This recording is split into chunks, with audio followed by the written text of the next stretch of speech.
What is up, Earthnoids and Spacenoids? I am just a simple new type, and in this episode, we're continuing our coverage of Mobile Suit Gundam Zeta Defined. Last time, Sumari told Camille that she was a former Zeon engineer. They made it back to Hong Kong. Meanwhile, Beltorchika ran into Gates Kappa and Rosamia, while sending intel to Karaba bases. This time, Yazan will meet with Sirocco. Quattro finally comes out as Casval to Camille and his men, and Jamatov discovers hidden Federation documents. So let's get into this.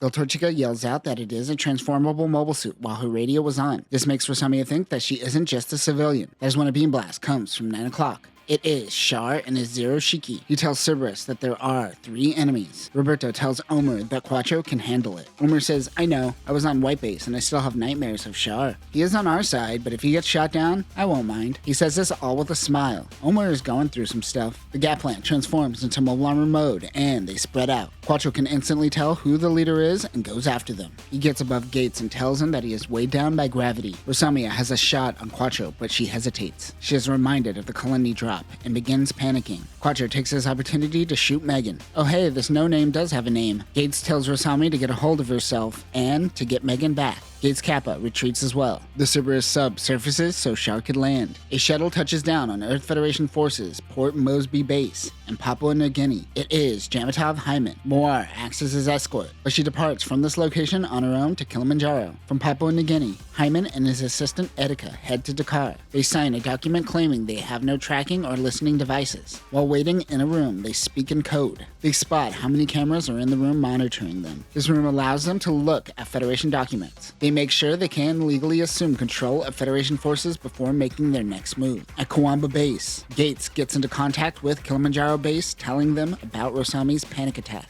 He thinks she needs to be reconditioned. That is when Basque patches himself in with Gates. He wants to know everything about the pilot. Gates tells him of Quattro's superior, Yakushiki, but Basque says that one man can't win a war. He asks, then why did he give Commander Shelley special treatment? He says that she disobeyed an order during the 1-year war and was reprimanded. She didn't ignore orders due to negligence, but rather she could tell the orders were leading them to death. She could sense that because she is a very competent person. Basque wants to reward that behavior. This story gives us a glimpse into the mind of Basque. For him, competence means everything to him. Even a man who demands blind loyalty sees value in having competent people around him. He isn't an idiot. He wants to stand against the ignorance of the Earth Federation. It also shows that the Titans are fighting against the incompetence of EFF. The Kitty Express is on the move. Amado heads out on his own while Sumari and Camille head to Oslo. While on their way, Sumari tells Camille that the Zeon girls Shannon, Tiana, and Luna are former Zeon Royal Guard members. Camille thinks that the Zabi started a war against the wishes of Zeon Daikun. Sumari shakes her head, thinking, what the hell are they teaching kids in school these days? Meanwhile, Amado and the Zero Shiki head out to Reunion Island. He meets with Quattro and they patch in with Kai, who is still undercover at Kilimanjaro. Quattro mentions the transformable mobile suits. Kai was able to find data on the Gap plant and give it to them. He also gets intel on the Psycho Gundam. He knows that 4 is the pilot. It seems Camille was right. She is still alive. He might be a liability, so it is best not to tell him. By not telling him will ensure that Camille won't trust Quattro ever again. Kai is still figuring out how to break the impregnable base. In Dakar, Etika tells Jamatov that there is a suspicious document that she found, one around the formation of the Titans. The document is claimed to be drafted by 3 people, but only 2 people's names are signed. They are looking into the tampering of documents, it seems. Etika will hack and find out which Congress members it could have been. On the Luxor, Yazan gets a message. The instructor from last episode is spying on Sarah for him. She informs him that she's taking leave for 2 days starting tomorrow. He plans on following her. She takes a buggy out to the lunar surface, while Yazan chases an Amarasai, the Federation Assembly Hall. The members are all assembled to confirm handing over all control of the Federation forces to the Titans. This is being broadcast live. AUG members are watching this go down. Jamatov tells the world that the AUG dropped a nuke on Jaburo. Of course, they blew up their own base. Bright, Blex, and Wong are also watching. They knew this would happen. Even if public perception of the AUG is diminished, they must persevere to take down the Titans. They can endure the media. Moir meets with Commander Ernesti at Kilimanjaro Base. She wants to help with the tunnel maintenance that is falling behind. She has one request. She knows Jared is at this base, and she wants him to be her mentor. Back with Kai's team, there seems to be no way to break through the base. base. But what if they could prevent Titan's mobile suits from launching? They don't have to destroy the mobile suits. They just have to close off corridors and hangar doors to prevent them from launching. They are undercover as systems maintenance and inspection, so this shouldn't be a problem for them. They then learn that Moir is at this base. If they see their faces, they will be made. Fa is able to get intel on the colony drop. She transmits it to Bright and the gang. It will be the 12th of next month. This is the same day that Kilimanjaro will officially go public. They are trying to split their forces during the attack on the base. Quattro thinks that this is a bad idea to intervene at Aldrin because their soldiers are mixed in with the Federation soldiers. If they save them, Bask will use this to plant spies amongst the ranks. Sarah heads to a hidden location that is hiding her Hyzak. She takes off on a subflight system. She notices that Yazan is chasing her, and he is able to keep up. He contacts her and demands to know who she is working for. That is when she attacks him. The two engage in close combat with beam sabers. Yazan is able to overpower her, but that is when Paptimus Sirocco comes in, piloting his Masala. Yazan wonders who he is. Paptimus tells him to follow him back to his ship and he will explain everything. He was monitoring Sarah and Yazan since they left the lunar surface. At Levian Rose, they have to do something, even if it is a trap. The Argama will be in charge of delivering the secret weapon, the Zadkiel, so it will be up to the Radish and the Irish to handle rescue operations. Emma will handle the mobile suit teams. On the Jupiterus, he finds out that Sarah is a spy. Sirocco wants him to pledge loyalty to him over Gemitov and the Titans. Hinken tells Emma of her mission to help out Aldrin. She fully accepts the mission and expects to die during it. Hinken tells her to come back alive and gets a little handsy. Ooh, touchy.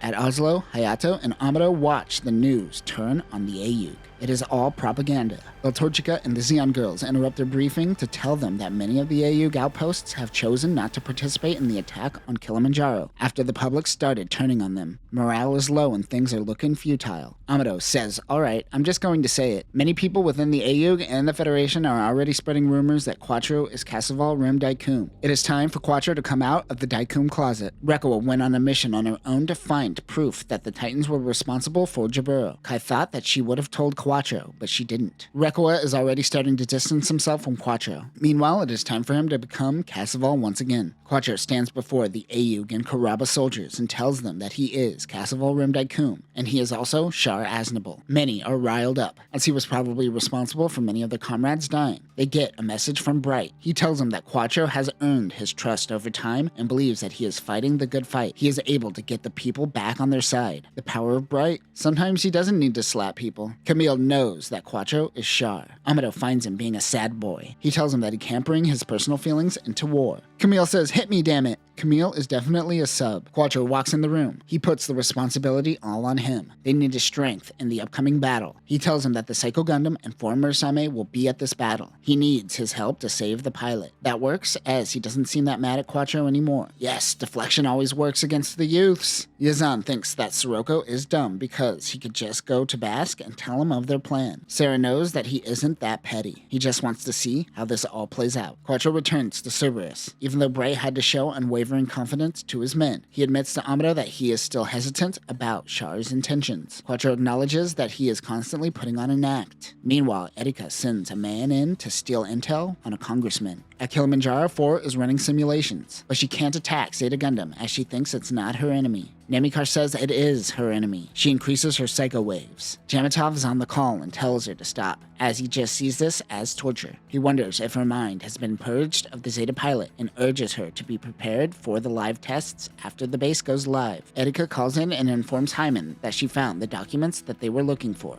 She makes a gesture for him to look at his secure phone. He pulls out the secure line where she tells him that she sent the documents. He believes that this single document is what will help bring the Federation forces into the Titan's grasp.